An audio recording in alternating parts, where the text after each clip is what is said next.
What we do here is go back.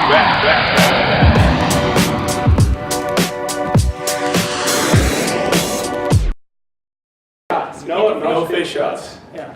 It's everything's just supposed to look damaged. Yeah. Not hurt. Dirty. Yeah. Yeah. All right, how's everybody doing today? Woohoo! Yeah? Having fun? Last day of the con, it's been good? Bravo. Yeah. Enjoyed yourselves? Lots of energy. Never. Yeah? All right, I am out of the sick bed. I'm good to go. We're doing this. So let's get started. We're talking about how to be a Power Ranger, correct? I have no idea. Whatever you guys want to talk That about. is we'll talk what about. the synopsis said, so that's what we're going to do. Let's do it. Or we'll just go off track. Okay, so both of you guys, what was it like initially for looking into getting this role as being a Power Ranger? What did you guys have to do? What was the process? Now you're from LA, you're from Mississauga, up the road. Yeah. Being from Canada, US, what's the kind of different? Yeah, right. Canada, here we go. What's the kind of different ways that you guys had to go into getting these roles? Well, You were a ranger first. You can go in. Well, I touched on this previously. Back when 2004 was when the show was aired. 2003 was when the auditions went out. In that time in Toronto, again, media wasn't around. The internet was just kind of finding itself. There was no social media. I think MySpace was out. But in the sense of acting and the small group of actors that was in Toronto, everyone knew about the audition. It was like the audition to book. I think I even auditioned for Dino Thunder the season previous, which Jeff was a part of. It said in the breakdown, and if anyone who's not familiar with acting or auditioning, when they send you an audition, they break down the series, what the role is, the producers, directors, the writers, the different characters they're looking for, the age range, the breakdown of what the character's background would be. And then it was a little bit more of, and it was actually quite detailed. Not too many people do this anymore. There'll be a shooting location, and it was a disclaimer that yes, you would be living in New Zealand. We'd be flying there. They would be training us in like 3 weeks, 4 weeks of on-stage combat, which was Amazing. it was I loved it. amazing and grueling. And that's the thing, as an actor, you're like, to go somewhere on location to get trained and learn other skills is kind of like it's one of the great things of being in this business. That and when the audition was released, everybody knew about it. It was the audition to book. And I remember I auditioned for the Dino Thunder and didn't book it. And then auditions came around the second year and ended up booking that. And I actually read when I auditioned, I finished my scene, and Greg, the director, and Bruce, the producer, hand me sides. Sides are like the bit of the script that they want you to read during the audition, so they call them sides. And I got blue and red and green, and they were kind of just feeling it out. And they gave us a cold read, and I went back in and did it, and then I went back out and went back in again. And it's just interesting because the year that I booked it, it was a great show, great experience, but I became friends with Greg, and then him and I went on to work on some other projects together. So it's always, when things happen for a reason, it was kind of like one of those moments in my life. Greatest job I've ever worked on so far. Hopefully it's not the last, but that was in Toronto, so I'm not sure if it's the same for Did you LA. do physical stuff in the audition? Or? Yeah, I think naturally I was an athlete. I was a soccer player, hockey player growing up, and I think that's the thing when you look at the cast of SPD. A lot of us fit into our colors that we were, our characters that we were cast as for the show. Like Matt and I had never met each other. We lived in Toronto together, and he was very quirky and brought a little bit of his own self into his character. And me being, and we talked about this too, being self-disciplined and being in the gym. Like he's in incredible shape. I'm in bulking mode right now. I'm going to say, so I'm in winter zone. But usually in the summertime, I'm very, very disciplined in what I put into my body and how often I exercise. And so that, when they saw me, was like, Sky's character was very by the book. His dad was the Red Ranger. He needed to be, he needed to do his A, B, and C's because he was living up to his dad's expectations, which was kind of, again, like Chris was already like that in his real life. And then so it was easy to transition. And Brennan, dreadlocks, cool guy, was Jack the leader, and then that created a lot more of the character building between myself and Brandon, who was Jack in the series as the Red Ranger. So, but yeah, it was definitely an audition that everyone knew about in Toronto. I'm pretty sure LA is huge, but there was a select group of lead actors that, you know, casting directors bring in. You know, if I'm casting a show, you know, and this still happens to now as opposed to, I don't know if it's different in LA, but you look at shows in BC even too, they do a lot of like the Arrows and CW network stuff. They'll have a list of like 10, 15, maybe 20 lead actors that are already working on shows. So when casting directors bring out a show, they'll say, hey, you know, let's get these guys to read first, and if they don't find what they're looking for, they'll bring on up-and-comers. Yeah, they'll send in offers to people too. So Yeah. it's not like, oh, you want to be an actor, you got an agent? Great. Well, then the agent has to get you in a room. Yeah. And sometimes they're like, oh, we already sent out the offer. So it's like, you didn't even get to audition. So Yeah. it's literally, it's one of those things, you just, if you're passionate about it, you keep going. Yeah, yeah. But like, yeah, I mean, my casting, I auditioned for Power Ranger Samurai, which was a couple of years before mine. And I was super into that audition. I really, really wanted it. Had a couple callbacks, didn't book it, and I was just so upset over it. Because I grew up watching Mighty Morphin through like in space and Lost Galaxy. So I was upset, like legitimately. So I didn't care about Megaforce auditions. I didn't even look. I ended up working at the San Diego Zoo as an acrobat 7 days a week with my then fiance, now wife, and a friend that I went to an acting class with 3 years prior to that point. Again, you always meet people, you never know why. I hadn't even talked to him in years.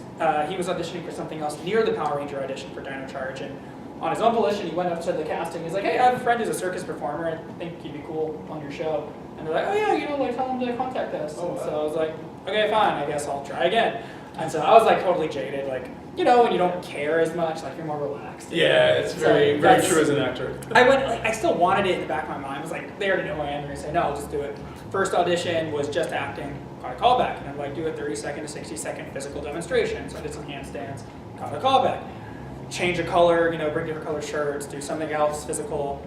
Then I got a fourth callback or audition, and this was the chemistry read. It was 12 hours long.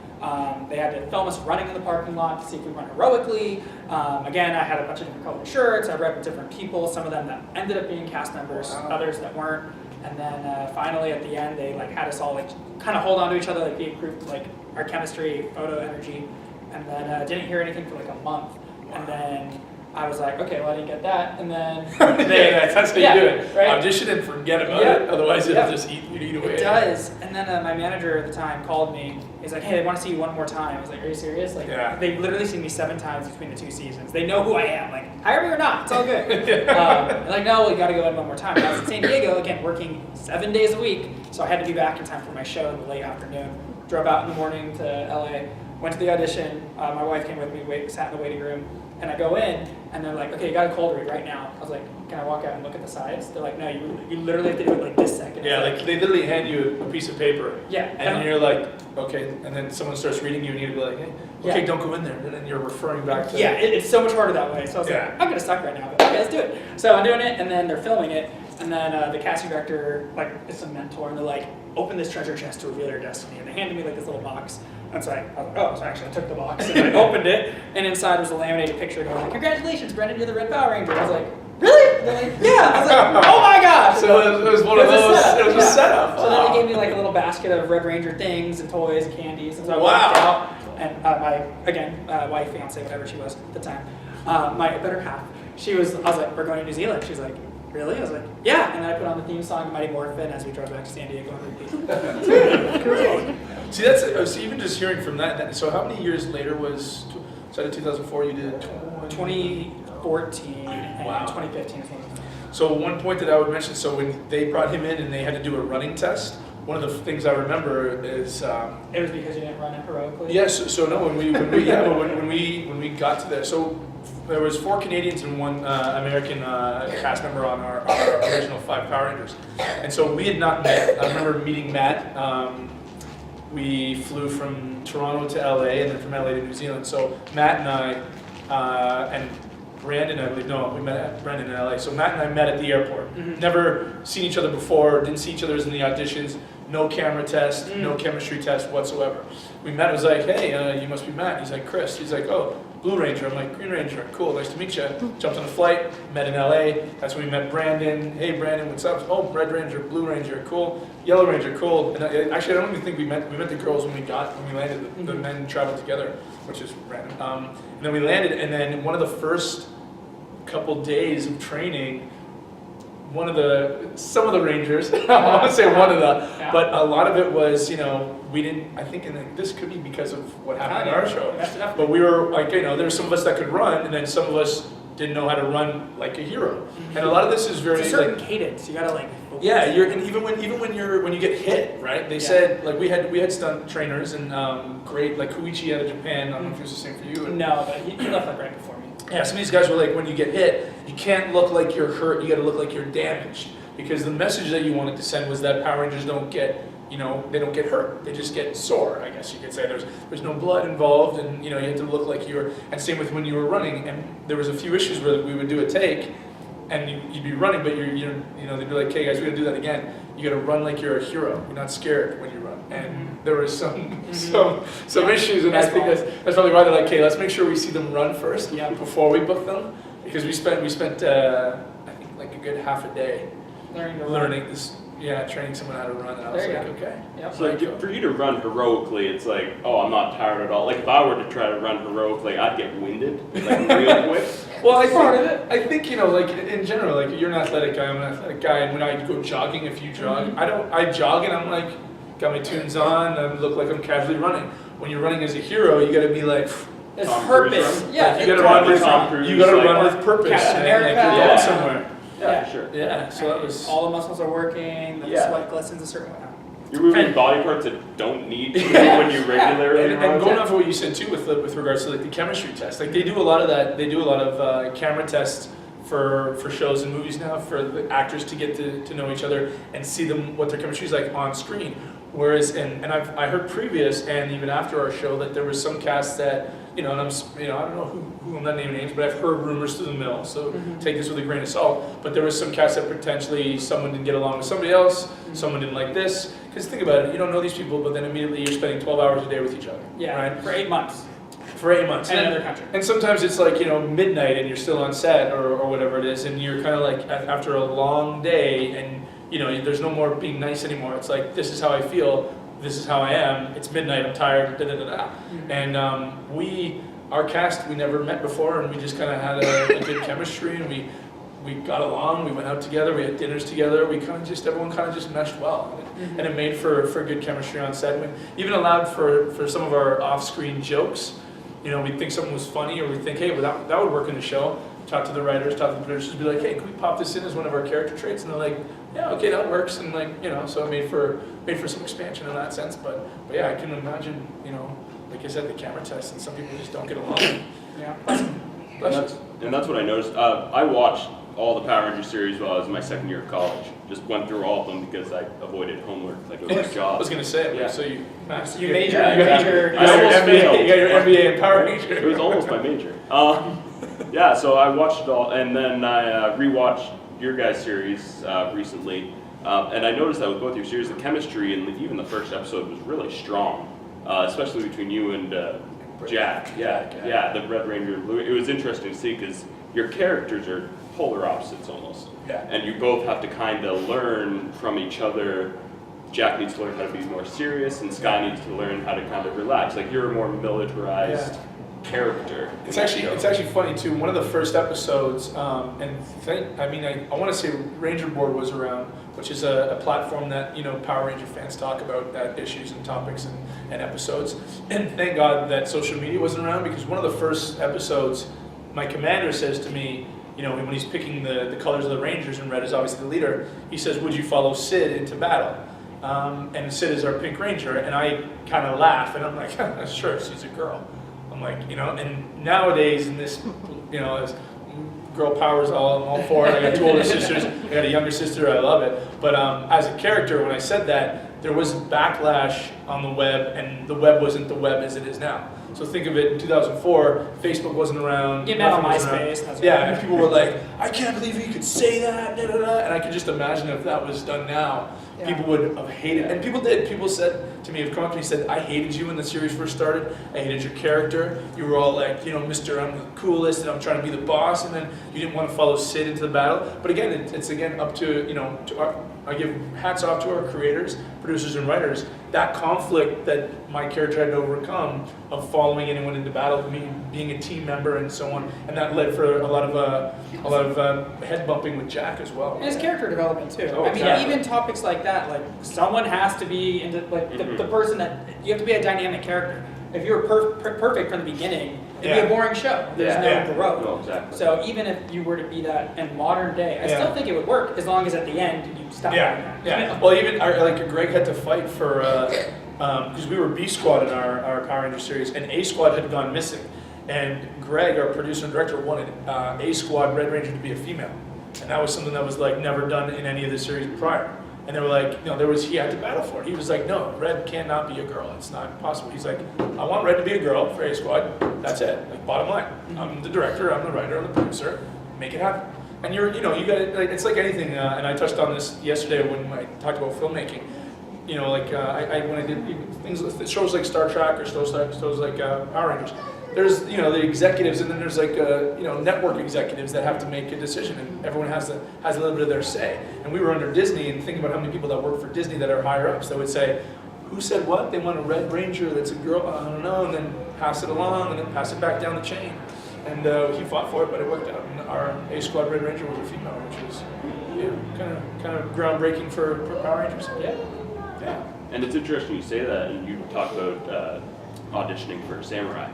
Because I think it was Samurai where they actually introduced a Red Ranger caster and everything, where she became the leader of the Power Ranger squad in Samurai. You talked about being a fan of the show from Mighty Morphin Power Rangers.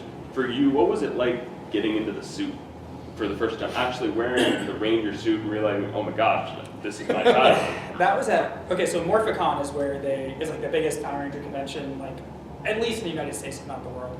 Gets bigger and bigger, but I actually went to it before I was a Power Ranger, just as a normal, like, my friend was in Teen Wolf and he was invited there, and so I just tagged along, and then I was like, oh, this is cool, Power Rangers, like, I can watch this, and I took a picture with some guy cosplaying as the original Megazord, and then later on when I became a Power Ranger, I found that photo and I hashtagged it. He's like, and the guy, whoever it was, found the picture. He's like, that was me. And I was like, that's so random. That's cool. And so like, it's just, you never know where life is going to take you. Yeah. And like, I literally I dressed up as the Power Ranger. I had a Green Ranger over at my birthday party when I was a kid. Like, you don't think, you're just like, that's never going to be me. But sometimes it can. If you really push for things and you really try, like, you can't just dream about something and not put in the work. Like, I trained in acrobatics and martial arts, and I became an actor, and like the opportunity presented itself.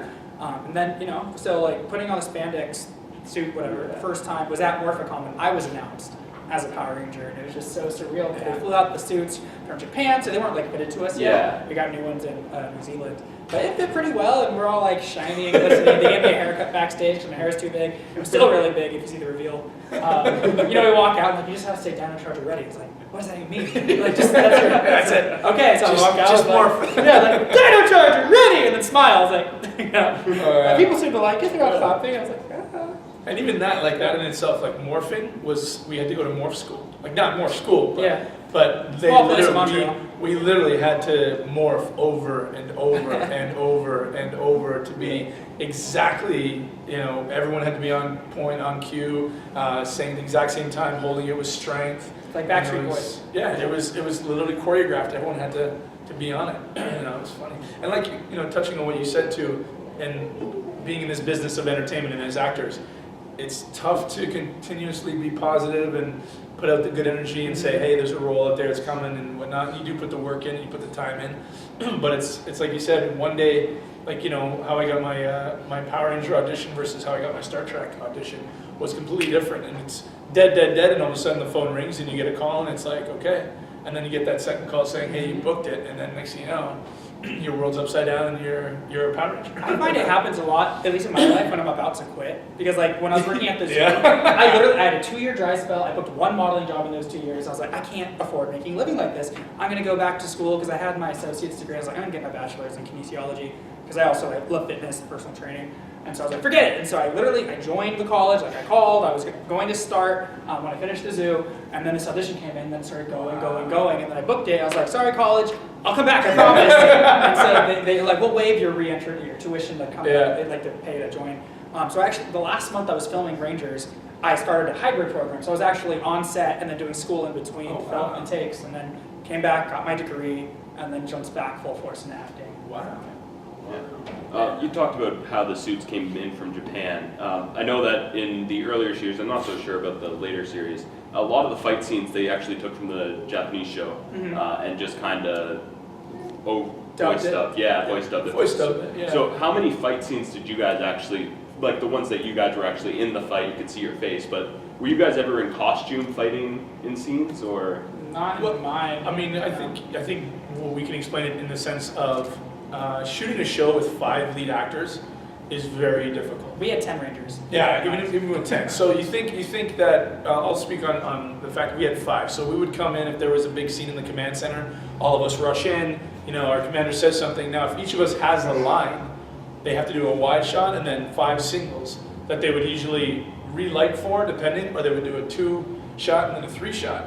So all these resetups take up time, right? And then when we would start to fight, if we were out in the street, our show, we'd have our cadet uniforms on, and it'd be like, a quick little physical fight, and then our evil doer would morph or become this big monster, and then, stuff would get serious, and we would have to, okay, it's time for us to get serious, let's morph. And to be honest, because of the lack of time, they were like, as soon as you morph, we have the footage, we'll dub it over. And I mean, it saves on budget, it saves on time, sure. but just because the fact that there was a lot of drama, and they do well on keeping it focused on the characters, because I think, a lot of the kids or fans want to see that drama and the and the development of the characters as much as they want to see the fighting. And they do a great job of balancing out both. But yeah, no, as soon as we would morph, it's like next, where the stunt guys would come in and we're off to shoot another scene. Yeah, we had first unit and second unit. Yeah. So second unit for us was the stunt unit.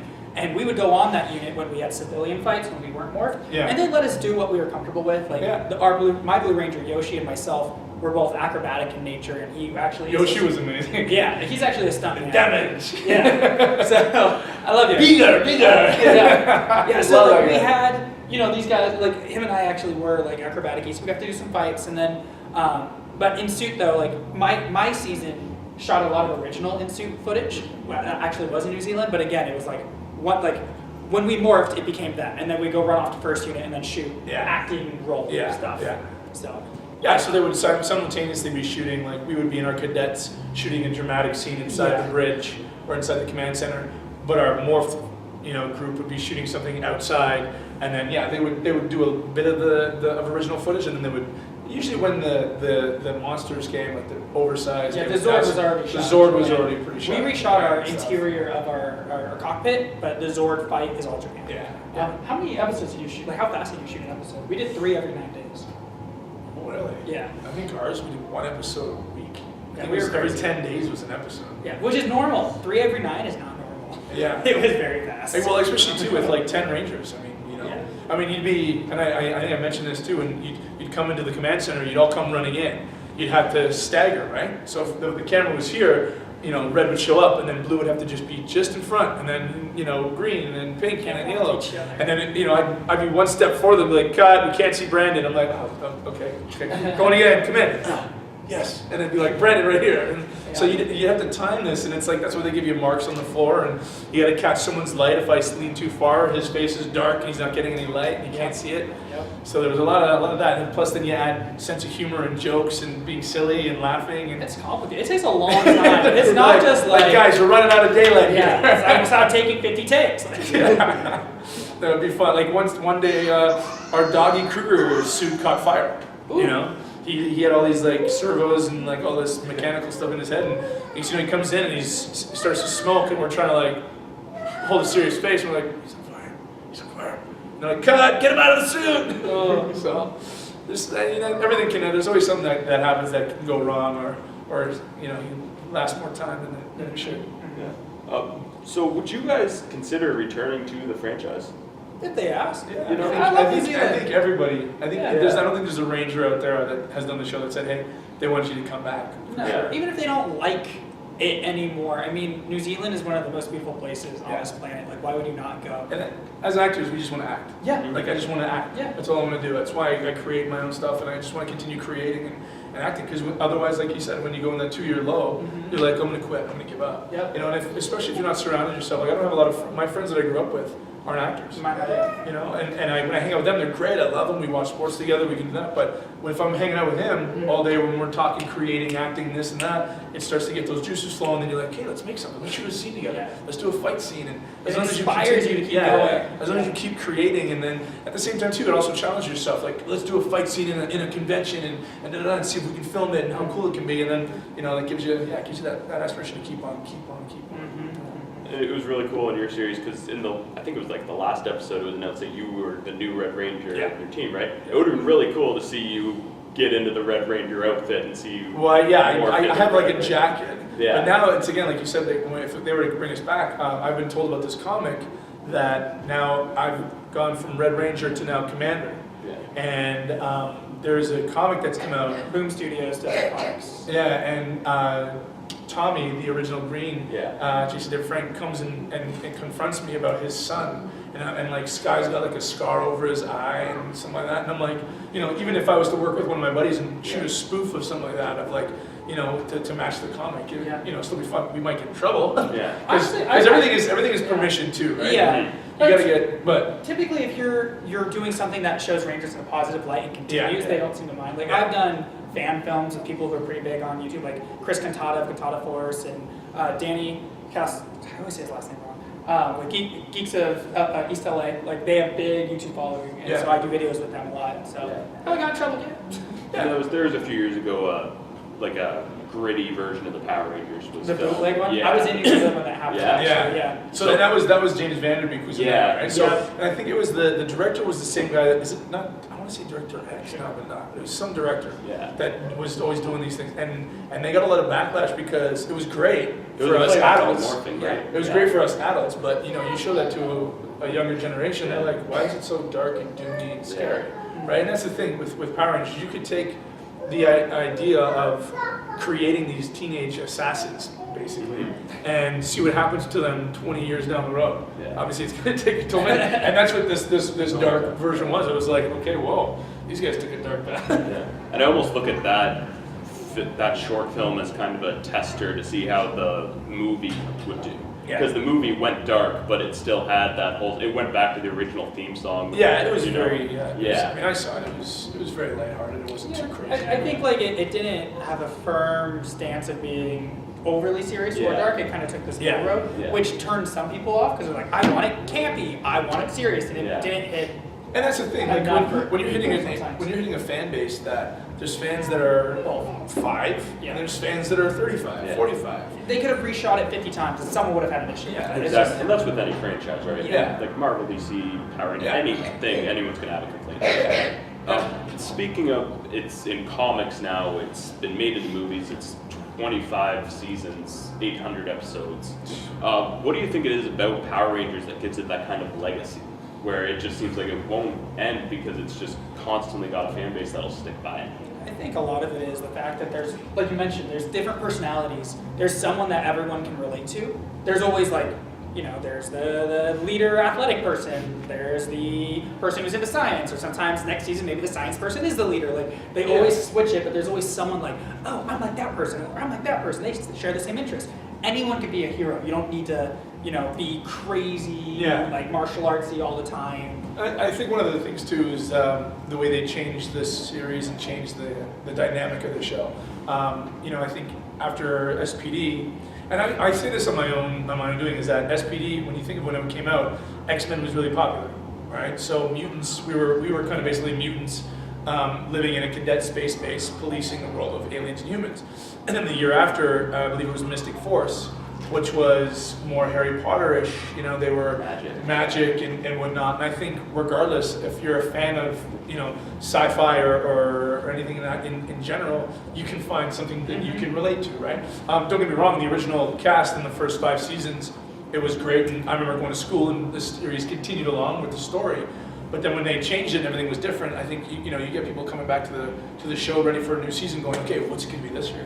What's different this year? And then they also tie it in with the reunion episode, bringing back the previous season, which allows for the whole universe itself to somehow stay connected. Some kind of cohesiveness, even though it's not as tight as some people want it to be back. I mean, but like in my season, they finally established that there's an alternate dimension. Like Dino Charge exists outside of the Mighty Morphin and everyone else's world. So does RPM. Like R2 are different realities, which is cool because now the whole Shattered Grid thing, like it makes sense if you read the comics. Like there's literally like the multiverse in DC Comics, or even they have the same kind of thing in Marvel. They haven't explored it in the movies, but there's different. Like the Infinity Stones are supposed to only work in that specific universe. So if Thanos went to a different universe, his Infinity Stones would not work. It wouldn't work. Yeah. So it's cool. It's cool. I mean, like, hey, again, I had to answer questions about this with the fact that my father is the Red Ranger from Time Force, but in the photo that I'm holding in my series, Wait, is he? yeah, so it doesn't look like Jason Font. Right, so I'm holding his helmet because my dad was taken from an evildoer, and he was taken from me, and I'm sitting there holding his helmet, and I'm looking at a picture. Wait, your dad died? Yeah, so but then it's Time Force, right? So we shot in 2025. Time Force existed prior, I believe, but then Because they went back, but they were also in the future. yeah, so he was in the future. Wait. So trying to put together these timelines when you get questions of like, so your dad was Jason Font, but in the picture you're holding, it doesn't look like Jason Font. And I'm like, well, okay, let's put this together. So Time Force happened. So you guys also have time travel abilities? We were shot in the future. Like it was 2025 in our year. See, because the Red Ranger from Time Force was from the back. So, I get it. Okay. It's gonna be tough to explain. Yeah. So you're the Time Force Ranger who is in the present because Time Force the rest of them came from. So they're ahead of you in time, except him. Yeah. Because he dies, and then that's why I joined cadets to become the Red Ranger. He still hasn't died. He's still I know. So maybe he's in an alternate universe. So yeah, this is very. These are the questions we deal with, and I'm like, okay, try to connect the dots, and there we go. Well, it's interesting because is anyone a Zelda fan? Anyway, Zelda, Nintendo, like Link, they have a timeline that's also they try to weave together, but they have it different depending on if Link would have won in Ocarina of Time versus Ganondorf. It changes the timeline. So they have multiple games going off of the fact that he won, and they have multiple games going off of that he lost. Like a choose your own adventure. Yeah, so maybe you're the one where Jason Font lost, Exactly. and then there's another one, maybe Jason Font didn't. Yeah. I don't know. These are the things you got to think about when you shoot a production. Right. And all it was they just brought in a helmet. They brought in the helmet. It's like, oh, that's Time Force helmet. Then they had to explain this whole time. They set themselves up. Now, if that helmet was something different, would have been a completely different story. Yeah. Well, it was probably in the writer's room. They're like, hey, it'd be cool if we did this. Not realizing that they had a. That's exactly what happened. They were like, hey, we'll just give them this helmet. It's a Red Ranger. And I'm like, cool. And I didn't know. And they're like. Was shot after you or before you? It was before. Yeah. So that was the one. Yeah, hence the helmet. That's why the helmet was there, right? Why didn't they have Jason Font actually have a picture then if they shot first? Yeah, I have no Okay, idea. anyway. I have no idea. Carry on. Call them up, fly them out to New Zealand, take a photo, fly them back. Just, hey, take a selfie, man. We'll send you down. Then we need a son too, but you should have a son there. Yeah. See, and this is an off-topic issue I have. In shows or movies when they have like a photo of a family, but it's obviously photoshopped and yet you have all of those actors on set, like just take a photo. Just right there, right Well, there. sometimes they do. too. They they'll bring you in, they'll be like, okay, we need a still photo. And I mean, I've even done some jobs where I've stood in for photos, where they're like, hey, we need a photo double on set today. Like, are you available as, out of work actors? Yeah. Well, I always want to be on set or something like that. And they'll be like, hey, we need you for, I think it was some TV series, I forget, it was a long time ago. But I literally stood in the family photo and I was just like in a suit and beside mom, and then they photoshopped someone's face over my face, and that was it. I shot an episode of American Horror Story, and in that they actually had a day where we did a photo shoot. Like literally, it's like 2 seconds in the episode where Evan Peters is like choking me, and like he's like, "You seem happy, like you'd be good for Violet, like because he wants to kill me." So I'm in that anyway. Watch the show, but they literally just frame across a couple pictures showing me hanging out with my high school buddies. Yeah. But we had a full day of shooting with those high school buddies And to get those few seconds. It's like, what the heck? And that's crazy why you say you think of that. Like it is a split second on screen. Yep. But that's how dedicated some of these showrunners are. Where they're like, I don't care if it's a second. I want that photo to be legit. Let's bring people in and make it look like a family photo. So detail. Everyone has a job to do on set.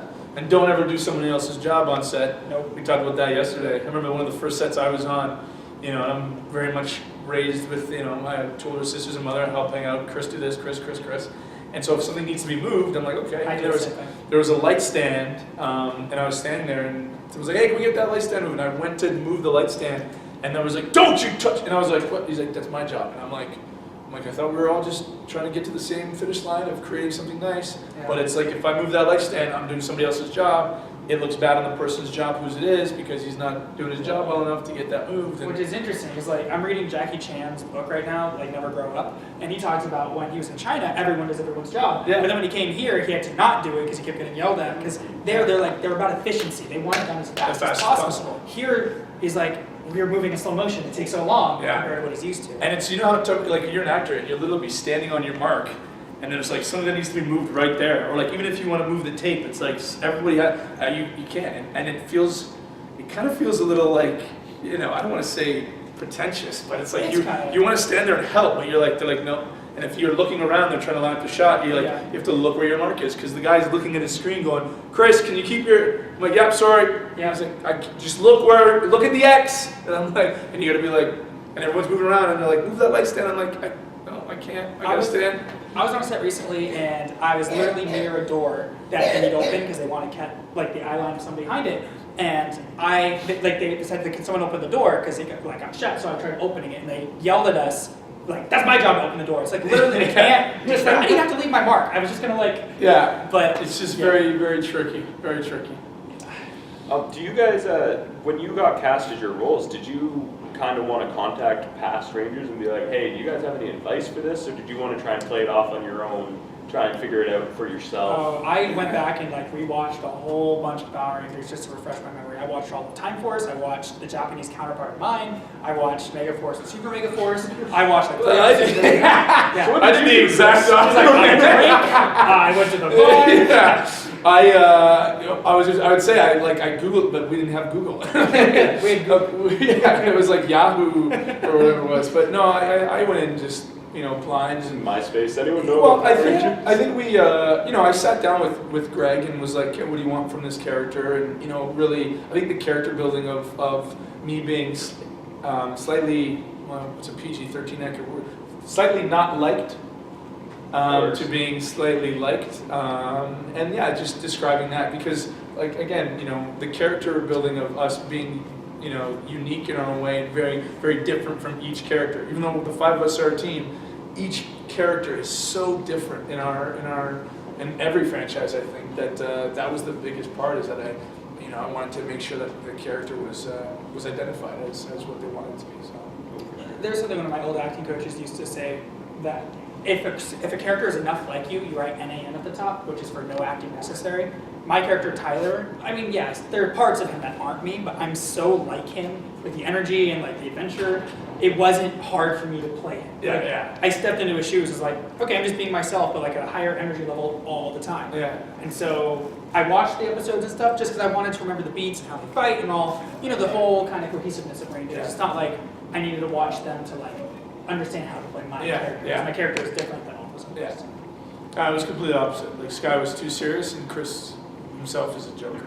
Like, I was like the prankster on set. Like, even back in the day, so there was no smartphones, and there was just flip phones and stuff. So we would have a prank on set where people would leave their phones around. And so you'd go into someone's flip phone, you didn't need a password or anything like that, you could just turn their ringer on. And so, if somebody's ringer went off during a take, they got slapped. Yeah. And so a slab is like a case of beer for the end of the week. And so we would literally, someone would be walking around and be like, okay guys, we're over here. And I'd walk and be like, yeah, okay. And I would say, just tie my shoe. And then I'd grab someone's phone and turn it to ringer and put it back and be like, okay, we're lined up. And then I'd signal somebody, and they would call that person's phone. It'd be on a Friday too, right? Or a Thursday, nothing like on a Monday morning, because we're still business on Monday morning. And then we'd be during a take, and everyone's kind of smirking and bring, and it'd be slap. The whole set would go slap. And that was kind of the prankster stuff and then when the cameras were rolling, I had to be dead serious, dead serious, dead serious. And actually, that's how Greg and I got to working together the next time after, is because he met when we started to get to know each other. He's like, dude, you're never serious on set. He's like, you're always joking around. He's like, I think I got a role for you that I want you to look at. And it was this movie Laboo that was more of a quirky kind of comedic relief of a Goonies meets E.T. kind of version of the movie. But yeah, completely opposite, because as soon as Sky barely smiled even. Yeah. And even the first time I did smile, he's like, I saw you smile finally. And it's like, what was I smiling at? So yeah, very different. I think we open it up to the floor next. Anybody have any questions? Yes, yes, big guy. I seen you today and I got this from you. You did, I remember. That's really cool. Very cool Temporary tattoo. Very cool tattoo. And I know it's named Rexy. You do? Wow. Awesome. I like it. Do you like Rexy? Is that your favorite one? Yeah. Yeah. And guess what? I watched all the Power Rangers already. All of them? All of them? Uh-huh. Are you ready for Beast Morphers, the new one? Yep. Wow. I want to see it too, actually. I'm excited for it. That's cool. Watch it all. Yeah.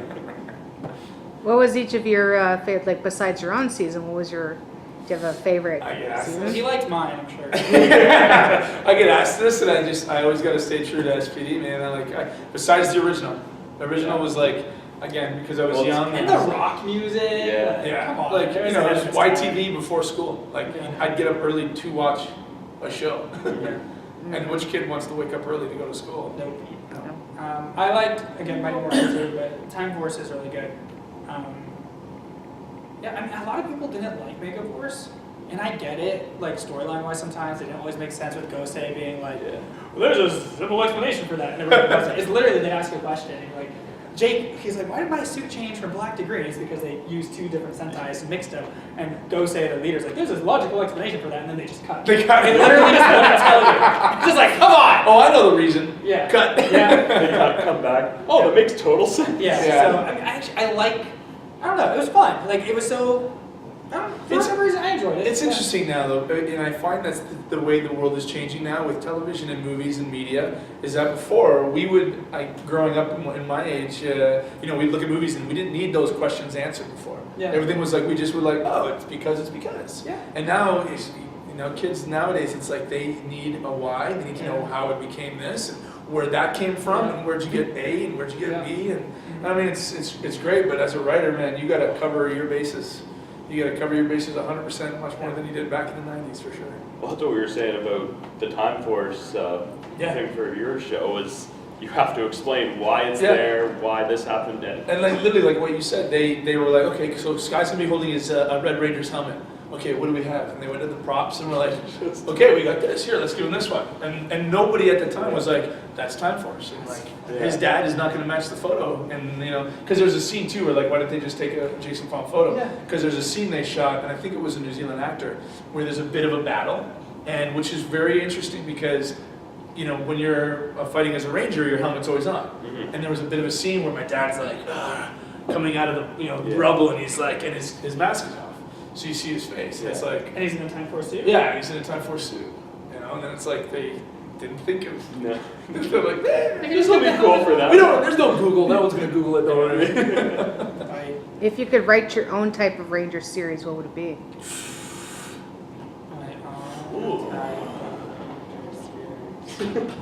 I don't know. I'm a toss up between. I would be surrounded. Yeah, go. I have the answer. Yeah. Okay, so you know how they always have, like, sometimes, like, okay, this ranger has, like, this element, power, whatever, like, depending on the season, they have elements. I think it'd be cool to have one ranger who is, like, multicolored to start. So, like, instead of starting with, like, 5, there's just one Power Ranger who has all the power, but he needs to recruit other rangers, or she, whatever, and they go and find people worthy, and they test them. So, like, the first 10 episodes is, like, picking their team, and then he can, like, give his extra colored powers to other rangers, and then make a team, because, like, fighting with all of them as yourself isn't, like, you can't watch your own back. Isn't as efficient? Yeah, so you need to spread it out. So I think that'd be cool. Like the ranger starts out as the avatar. Yeah, of he Power starts off And then overpowered, and Yeah. then, like, gives the power to the other rangers. I think that'd be cool. Actually, that's been a whole. And then when they come together as a Megazord, it makes sense, because they're recombining all the power into one. Yeah, that just came to me. Well, kind of like a yesterday. Captain Power from back in the day, right? So Yeah. Captain Planet, yeah, In a sorry, sense, yeah. yeah, but like reverse, like already Captain Planet, and then yeah, That's that's pretty cool. Sign I'd me watch up it. for that one. Yeah, Sign me up for that one. that kind of stuff for you. Okay. You know, the bad guy. Were you influenced by the Japanese versions of your series in any way? I was. It was a lot more gruesome. Like the Japanese version was allowed to show blood, and it was a lot. Yeah, I mean, People died. I didn't get a chance to see it before we did the show. We saw it kind of during they would show us. But yeah, not an influence in the sense of character building wise. It was just whatever Greg and I talked about. But some of their movements and how they fought. I think that was one of the things too, but it's also coming back to our training. Mm-hmm. I mean, you know, you're a gymnast, and I think your kick could probably be amazing now. I'm a little bit rusty, but even when, you know, things like a kick or like a punch, and I saw you talking about this in your interview, you know, when you punch in real life, it's like this. On film, you got to be like, smile for the camera, and then wide, and you're like, don't block your face. So you can't be, you know, it's just learning movements like that and keeping your legs straight and trying to make it look as realistic as professional as possible. Is what I took. Maybe. Yeah. I mean, watching Kill Hoosier, I watched it pretty much during the like stunt training time because my stunt double had the footage and he gave it to me to watch. So it was just, we had totally different things on our set, but and then we found Easter eggs, like Yoshi, my Blue Ranger, and I found ways to input it. So like there's a part where we do the dance, the samba, in ours in an episode, and then there's another part, I can't remember, but like we try to find things from the Japanese one that like ultra fans could find. And so, that's you know, cool. that way, they realized that we were fans too. Yeah, that's cool. So one thing for SPD, the A Squad was also repurposed in space helmets. In space helmets. They just put extra stuff on it. Ah, okay. That was A Squad. But anyway, my question was actually, I was curious about, Chris, you did 40 episodes in your season? Yeah. And Brennan, you did 2 seasons of 20. Of 22. But 2 were like recap-ish, Okay. not like a Halloween and a Christmas special. So what was like the difference between doing 40 at once and Did you go 40 home two separate? for hiatus, or were you there the whole No, well, they gave us a choice to go home for Christmas, but to me, I was like, okay, 18 hours back to Canada for cold? No thanks. I'm going to Fiji in Australia. I went back. But yeah, But I got married. Yeah, Brennan and I took off and went backpacking for, we did a week in So Australia. you're saying together. Brendan, you're saying Brendan, right? Yeah, Brendan. The sorry. other, not Brendan. Yeah, if so people are sorry. confused, the Red Ranger and his. Yeah, Red Ranger. Brendan. So because Matt brought, I think Alicia went back, and Matt went back because they all both had significant others, and then Monica came and met Brendan and I. Brendan and I went to Australia, and then Brendan went and met his family, and then I went to Fiji by myself and traveled. I'm a traveler. I'm a backpacker, and I just didn't. Mathematically, I was like 18 hours for like to get to Christmas to then say hi to a bunch of people, then get back on a plane. I was, no, I took some vacation time. But again, like he said, that they took the amount of episodes they shot in a time frame.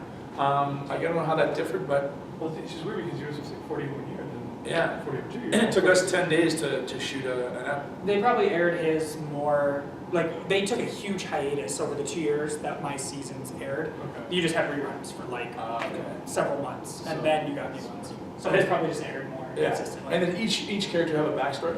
Yeah. Yeah. Yeah, like we had a caveman, a knight, Yeah, okay. my dad went missing for 10 years. Yeah, see, there was two. Each ranger had 3 storylines. So there was the pilot episode, the second and third, and then the 4th episode. There was like they would pick one character and they'd have a backstory or a dilemma they had to deal with, and they did that 3 times over the 40. So Ours wasn't split that either. Yeah, so like I had a best friend come back, the bracelet thing, Got it. and then one of my other episodes was like my body was taken over by an evil alien. As And then it is. the last, I had actually had a double episode where I have to avenge my father's death. The episode ends with me going and interrogating him and him escaping through one of my tears. His name is Reflector. And then the next episode, the finale, is me coming back and fighting him and avenging my father's death as the Red Ranger. Yeah. That's Oh yeah, sounds dude. like I There's might need to rewatch the it. one I've seen it. episode is like where Jack's like, you know, he's like my dad's killer is laughing at me. He's like, "You'll never be good like you," and I'm like, and I'm about to break down, and Brandon hands me his Red Ranger, or his Morpher. He's like, "Do it for your father," and I'm like, "You serious?" And I grab it and I morph, and everyone's like, "Wah!" That's so cool. So it was kind of cool. That was good. That was one of my favorite episodes. Those 2 continued ones. Yeah.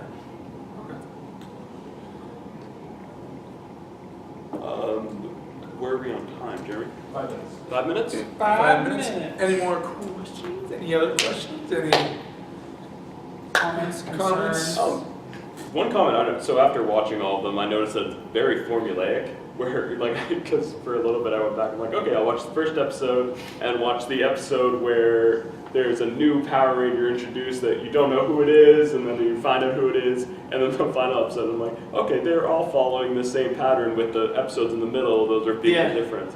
And I noticed when I was watching it when I was younger, because I watched it all the way through when I was younger too, and then kept going with it. But I always loved the Power Ranger that was the unknown, like the one that Shadow Ranger. There was also one we did, the Omega Ranger. Yeah. Who was a ball of light in our episodes. Mhm. There wasn't that. Were they like a human? Wait, see again? I think he was Can't from the remember. future. He was from a different. Omega? That's how he.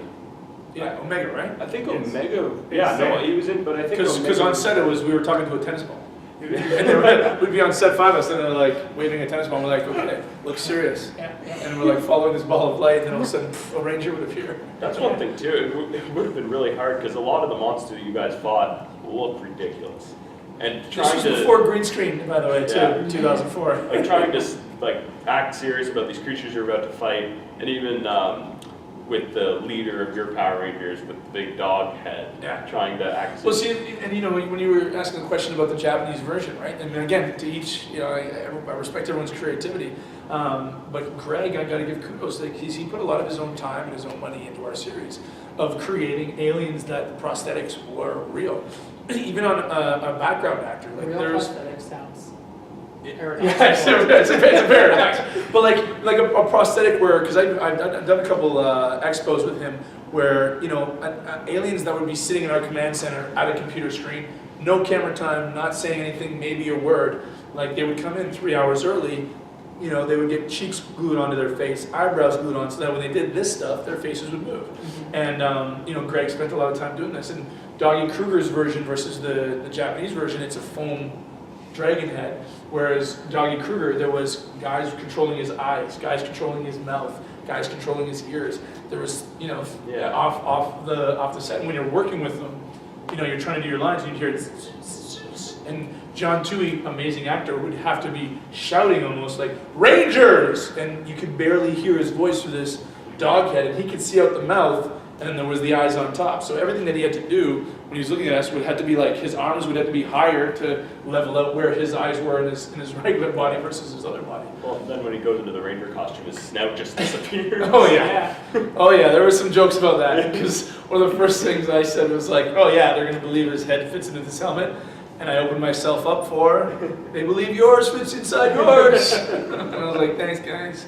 It's like a reverse Pinocchio. You know? Yeah. But yeah, kudos Tell the to truth. those guys that did the prop work in those prosthetics, man. They made for because like you said, you know, he did that for Kruger, and he wanted to do that for some of the other monsters, and they were like, no, you can't rechange everything. Yeah. He's like, all right, I guess we got to go with this rubber head. And that really tells that it's a labor of love, that he was passionate about this show and Yeah. wanted it to be as realistic for the people watching Yeah. it as it could be. Yeah. That's huge. I mean, you Yeah. know, for prosthetics, and especially nowadays with technology and all this, there's a lot of stuff that you can put on your face that makes it safe, easy to Yeah. remove. And you know, you look at some of the movies that come out, the way they transform some actors, both sci-fi and like Vice, that's being up for the Oscars with Yeah. Dick Cheney, and how they conformed Christian Bale. He also destroys his body. Oh yeah. Yeah. It's terrible. Yeah. But it's all interesting. It's just Yeah. You can make up anybody and make look like anything. Exactly. I heard something that if when the Rangers wore their helmets, they couldn't really see out of them. Is that Depends on the season. True. I guess. Like, Yeah. you can see in mine, it bogs up easily. So some people say use like shampoo and then water, like kind of dry it. This doesn't even fit on, like, I can't snap it closed, I can put it on, but This one fits me. yeah, this is more prop time.